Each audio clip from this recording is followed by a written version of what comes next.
수요 특강 917. 여러분이 궁금한, 우리가 듣고 싶은 이야기들을 만날 수 있는 시간. 오늘은 서로 좋게 잘 살자는 담백한 이야기 책을 펴내신 공주세광교회 이상호 목사님의 특강을 전해드립니다. 오늘은 본격적으로 책 이야기를 좀 해보려고 합니다. 얼마 전 오랜만에 도배 장판을 새로 해서 우리가 집수리를 했습니다. 벌써부터 수리를 요했지만은 많은 책과 살림들을 어떻게 할 수가 없어가지고 미루다가 이제 기금이 모아지고 결단을 내렸습니다. 굴러들어온 소파와 탁자도 치웠습니다. 편한 대신 자리를 너무 많이 차지하고 영 마음에 편치 않아서였습니다. 소파가 커도 너무 거창했어요. 장롱, 냉장고, 찬장, 책장, 이 각종 살림 등 엄두가 나지 않았는데 업자가 해보겠다고 응해줘서 용기를 냈습니다. 물론 인건비를 추가해서 도배 전문가 또 일반 노동자를 동원해가지고 열심히 정리하고 거의 이사하는 수준으로 집수리를 마쳤습니다. 1차에 이어서 2차 서재실과 창고 또 2층 계단까지 수리를 마치고 이제 짐을 정리하고 보니까 완전히 새 집으로 이사한 것 같습니다. 나보다도 제 아내가 더 좋아해서 좋았어요. 서재가 좁아서 거실로 나왔더니 지저분하게 쓴다고 꽤나 구박을 했었거든요. 그런데 이제 아예 1층 전체를 서재로 또 내준다고 그 마음을 써서 교회 사무실과 겹겹이 쌓아놓았던 이제 책들을 추려서 수백 권은 버리고 또 서재와 거실, 주방, 아이들이 살던 방까지 이제 책장을 펼쳐놓으니까 도서관 같기도 하고 아주 정리된 집이 마음에 듭니다. 대충 세어보니까 한 8천여 권 되는 것 같습니다. 목사에게 책은 자산이죠. 그래서 교회에서 도서비를 줍니다. 성실하게 책을 샀습니다. 아마 교회가 준 도서비보다는 더 썼을 겁니다. 나보다 아내가 책에 대한 욕심이 더 많아요. 세미나에 가면은 나보다 책과 자료를 더 많이 사요. 목회하는데 자료비를 아끼지 말라. 그런 아내가 참 고맙지요. 당나라 시인 두보는 남자라면 모름지기에 평생 5술의 분량의 책은 읽어야 한다고 했습니다. 소위 말해서 남아 수독 오거서라고 얘기를 했어요. 리어카 한 대에 한 1,500권 정도 또 2,000권 정도 실을 수 있습니다. 그렇다면은 5술에라고 할 때 7,500에서 한 10,000권 정도는 읽어야 한다는 얘기죠. 사람의 평균 수명을 80세라고 했을 때 평생 한 달에 한 책 한 8에서 10권 그렇게 읽어야 아마 10,000권 가까이 읽지 않을까요? 근데 나이가 들면은 점점 눈이 침침해지고 책장이 잘 안 넘어가요.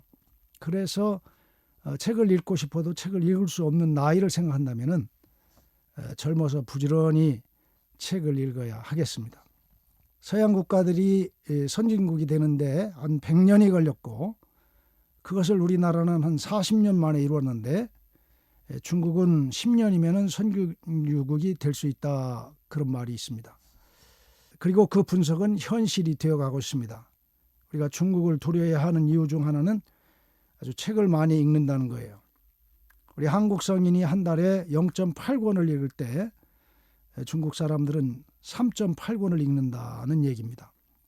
우리는 인구 10만 명의 도서관이 한 곳이 있지만은 중국에는 10만 명당 4곳의 도서관이 있습니다.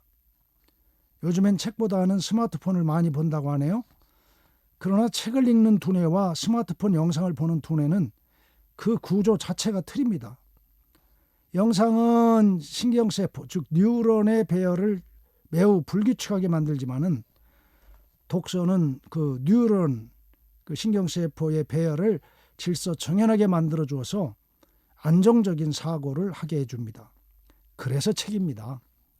책을 가까이 하고 책을 통해서 우리 선진 국민이 되는 겁니다. 그래서 작년에 우리 교회 안에 쐐기골 작은 도서관을 만들었습니다. 도서관을 만든 후 책을 더 많이 읽게 되고 종종 책에 대해서 글을 쓰게 됐습니다. 바포 최일도 목사의 책 밥심을 읽고 이 글을 쓰게 됩니다. 책은 누군가의 마음을 끝없이 움직이고 삶을 놀랍게 변화시키기도 합니다. 그래서 어떤 책을 읽느냐에 따라서 그 사람의 삶의 방향과 목적이 달라질 수도 있습니다. 사람은 책을 만들고 책은 사람을 만든다고 합니다. 물론 목사가 성경이면 족하다고 할 수 있죠. 늘 부족하고 모자란 사람인데 책 읽기와 일기 쓰기가 글 쓰는 사람이 되는데 도움이 되었습니다. 독서하는 습관은 참 좋은 습관입니다. 매주 한 권 이상 두세 권의 책을 읽는다면 1년에 한 100권, 또 50년 살면 한 5,000권 책을 읽을 수 있다는 얘기입니다. 삶의 방향과 목표에 맞는 책을 만나되 머리가 아닌 가슴으로 책을 만날 수 있다면 책이 주는 진리의 진미를 맛보며 참 자유와 기쁨과 행복을 누릴 수 있을 것입니다. 책이 밥입니다. 몸의 생명을 유지하는 것이 밥이라고 한다면 영혼의 생명을 유지하는 것은 책입니다. 밥을 굶게 되면 몸이 허약해지고 결국은 생명의 위협을 받게 되듯이 마음의 양식인 책을 굶게 되면 영과 혼이 허기를 느끼며 삭막한 삶을 살게 됩니다. 한 끼의 밥으로 한 사람의 생명을 살리듯이 또 한 권의 책이 한 사람의 인생을 좌우하기도 하고 죽어가는 생명을 살리기도 합니다. 지금 당신 앞에는 어떤 책이 놓여 있습니까? 그 책이 당신의 밥이 되고 양식이 되어 당신의 지친 영혼을 살리기를 바랍니다. 당신의 인생을 바꾸어 놓을 만한 한 권의 책을 지금 당신 곁에서 찾을 수 있기를 바랍니다. 책은 우리 영혼의 밥입니다. 주변에 책을 정말 많이 읽고 또 주위 사람들에게 자신이 감명 깊게 읽은 책을 아주 잘 전하는 친구가 있습니다. 그래서 친구들에게 그는 책전도사라고 불리기도 합니다.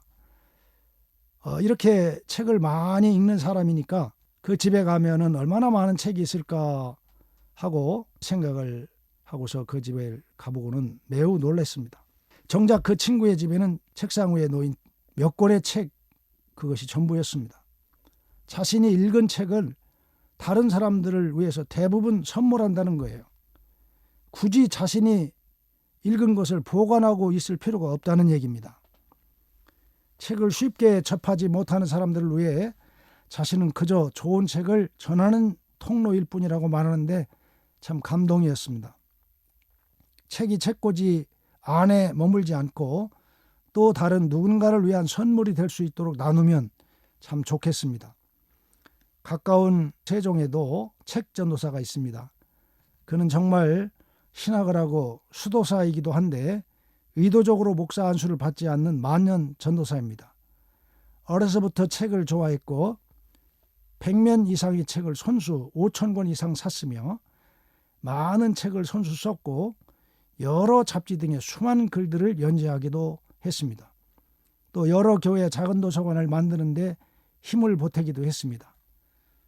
일례로 일본 선교사에게도 선교 후원금 대신에 매달 책을 보내다 보니까 한 1,000권 이상을 보냈대요. 그러니까 그 선교사님이 이제 도서관이 됐다고 인증샷을 보내왔답니다. 그러니 그는 책 전도사가 분명하지요. 요즘은 책을 살 필요가 없대요. 도서관에 책을 빌려러 가면은 언제든지 빌려볼 수도 있고 또 없어서 필요한 책이라고 얘기하면은 일주일 내로 구입해서 자기 돈 들이지 않고 책을 볼 수 있다고 합니다. 이제 저도 작은 도서관을 하면서 독서 지도 자격증도 땄습니다. 그리고 더 많은 책을 접하고 읽게 되었어요. 그래서 도서관이 필요한 것 같습니다. 우리나라 사람들은 일찍이 문화와 예술을 사랑하였습니다. 집을 나가서는 천하의 뜻있는 벗들과 사귀고 집에 들어와서는 옛 성현들의 책을 읽는 것을 미덕으로 여겨왔습니다. 신라시대의 관리를 등용할 때는 그 사람의 독서 범위와 수준을 헤아려 인재를 등용하고 그래서 독서 상품과를 설치해서 독서를 권장했다고 합니다. 또 고구려에서는 태학이라는 고등교육기관을 두어가지고 경학, 그러니까 사서 오경을 연구하는 학문이죠. 그 경학 학문 방면의 책을 강독하게 했다고 합니다. 또 고려시대에는 이미 우수한 종이를 만들고 세계 최고로 금속 활자를 만드는 등의 인쇄술이 발달해서 많은 책들을 간행했습니다. 우리나라에서 독서 문화가 본격적으로 발전한 것은 성리학이 들어온 뒤입니다. 이 성리학적 이념으로 무장한 신흥 사대부 계층의 역사 담당 계층으로 성장해간 고려 말과 조선 초에 이르러서였습니다. 우리나라의 독서 문화는 유학과 밀접한 관련을 가지고 있습니다. 이러한 사정으로 해서 우리 선인들이 읽던 책들은 육아서가 대종을 이루고 있을 수밖에 없었죠. 그들의 독서 토론과 연구 발표도 자연히 육아적 교육기관인 서당, 서원, 향교, 성균관 등을 중심으로 해서 이루어졌습니다. 조선조에 와서는 이제 유학을 건국 이념으로 하고 역대 임금들이 학문을 장려하였으므로 중국으로부터 많은 서적이 수입되고 또 국가적인 도서 편찬 사업이 활발히 추진되어서 많은 책들이 출판되었습니다. 민간에서도 수많은 문집들과 사서들이 간행되었습니다. 또한 집현전, 홍문관, 규장각 같은 일종의 도서관 시설이 설치되어서 많은 문헌들을 수집, 정리, 보관해가지고 당시의 관료 지식인들이 열람할 수 있게 함으로써 독서 문화를 찬란히 꽃피웠습니다. 심신을 수양하고 또 교양을 넓히기 위해서 책, 특히 인문학 서적을 많이 읽기를 바랍니다. 우리가 인문학이라고 한다면은 인간과 인간의 근원 문제, 인간과 인간의 문화에 관심을 갖거나 인간의 가치와 인간만이 지닌 자기 표현 능력을 바르게 이해하기 위한 과학적인 연구 방법에 관심을 갖는 학문 분야를 말합니다. 그러니까 인간의 사상과 문화에 관해 탐구하는 학문이죠. 그래서 그 하위 분야에는 고전학, 역사학, 언어, 또 음악사학, 공연예술학, 철학, 종교학, 미술사 이런 다양한 것들을 포함하고 있습니다. 다시 말해서 다양한 분야에 대해서 독서하는 습관이 우리 폭넓은 교양과 수양에 도움이 된다는 말씀입니다. 이 방송을 들으시는 우리 CBS 애청자 여러분, 우리에게는 세계에서 가장 오래된 이 베스트셀러인 성경을 가지고 있습니다. 성경을 습관적으로 매일의 양식으로 삼는 것은 더 이상 강조할 필요가 없다고 생각합니다. 더불어서 다양하고 좋은 책으로 마음의 양식이 풍성해지고 독서를 통해서 여러분의 삶이 더 풍성해지고 행복해지시기를 바랍니다.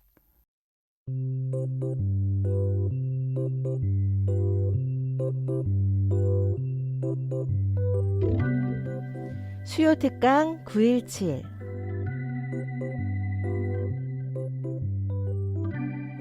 여러분이 궁금한 우리가 듣고 싶은 이야기들을 만날 수 있는 시간 수요 특강 917 오늘은 서로 좋게 잘 살자는 담백한 이야기 책을 펴내신 공주 세광교회 이상호 목사님의 특강을 전해드렸습니다.